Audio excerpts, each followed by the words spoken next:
Hi, my name's Luke. I operate 13 Motorsports, where we build, tune, and race all types of vehicles. We also do regular service work, wheels and tires, and generally keep machines on the road.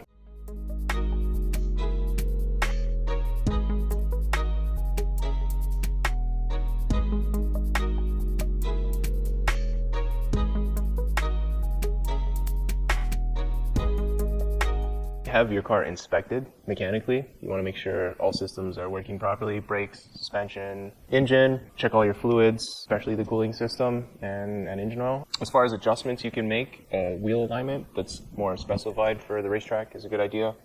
Corner balancing, if you have coilovers, is a very good idea.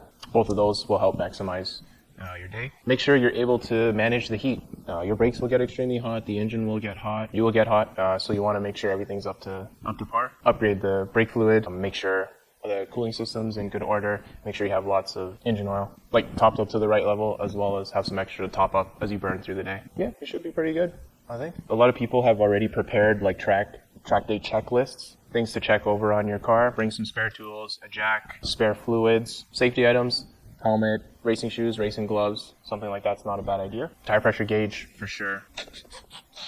Yeah, you should be pretty good. We've just recently got our in-ground Hunter Hawkeye Elite alignment machine. We're going to be doing a wheel alignment on an A90 Supra, and you can check that out now.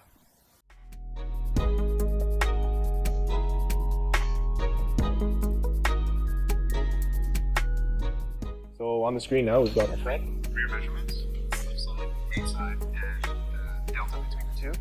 Start off, you got your negative camber in the front, 2.6 on the left, 2.4 on the right. Camber is generally going to give you grip in the corners. Your caster measurement as well, steering feel, and also helps you gain some camber while cornering. Your toe adjustment, big part of how the car feels and how you scrub your tires. Same thing on the rear. This car is a dedicated track car, so we like this camber measurement on the front. The rear is pretty good as well.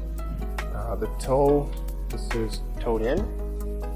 We're gonna tow it out, give it some better feel, more responsive in the front. Not really that nice on the street, but I like it on the track.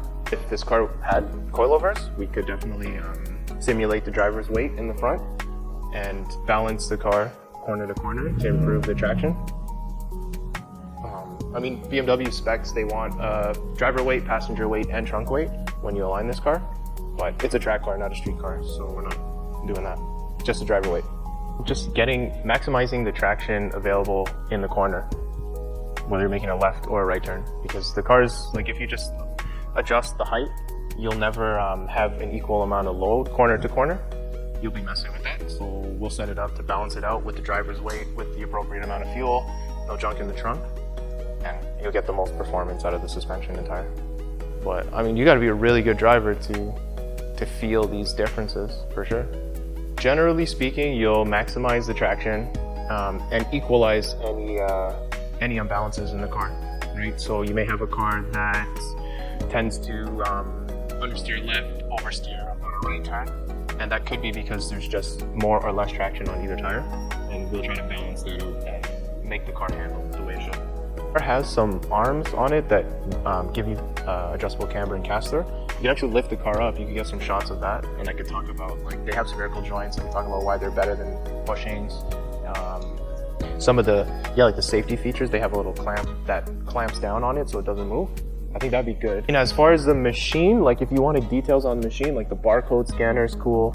It has auto inflation stations on the side, so those little reels, you hook them up, you can inflate the tires, which you should do before you align it. This is the new wheel clamp from Hunter. It's super lightweight, it's fully adjustable in and out, and it also extends. We've got a bunch of adapters to fit all different kinds of wheels, but it clamps on very simple.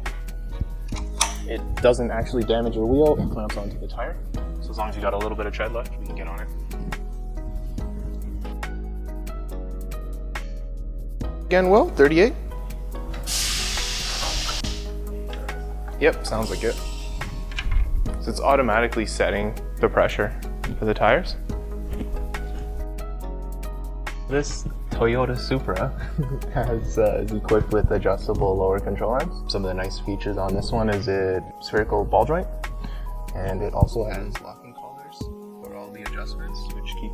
jack. Also has like a little 3D printed adapter for the level sensor. This car also has an aftermarket front and rear sway bar. So what we can do with this lower control arm is dial in more negative camber so that we get more grip in the corners like we were talking about. In the back here, it does have an aftermarket sway bar. I think it's 4 or 5 mil thicker. This actually requires dropping the rear subframe. So a little bit of a job, but it's not too bad. Everything else is I guess pretty stock. Nice aero panels all around, good heat shielding, really beefy axles, large electronically controlled diff, very large stainless steel exhaust tubing under here, aluminum bracing. That's all stock. This is all factory, yeah. This is an aftermarket downpipe, but that is kind of the key to making power on these things. Yeah, so we got jacks for underneath the car if you want to lift it up for some reason. These ones fold down because it's so low. So just pivot it down, 2-hand operation. You can raise and lower the car if you need to service it or relieve some pressure to make adjustments. They have little stands, so you can put these on.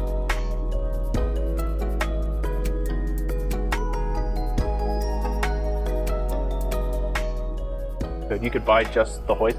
There's probably cheaper options than this one. This one has like the LED decks. It has the turn plates that allow friction removal, so you can make easy adjustments to the suspension. This is also grouted in, so the company comes in and they level the entire stand and they grout it in, so it's not going to move.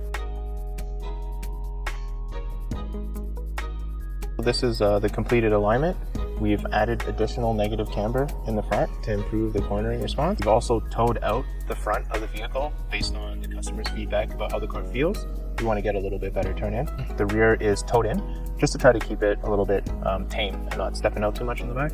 And we've also got a good amount of negative camber in the rear, again, for cornering grip. So the alignment's done. I'm just going to go for a spin and make sure everything's good.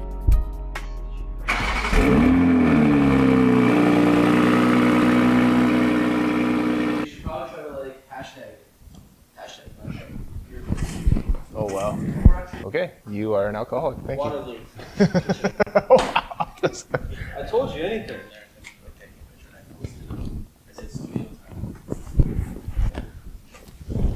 Put my hair up nicely. You should take it off and be like, hey, find a spot. If it was the RX-8, sure.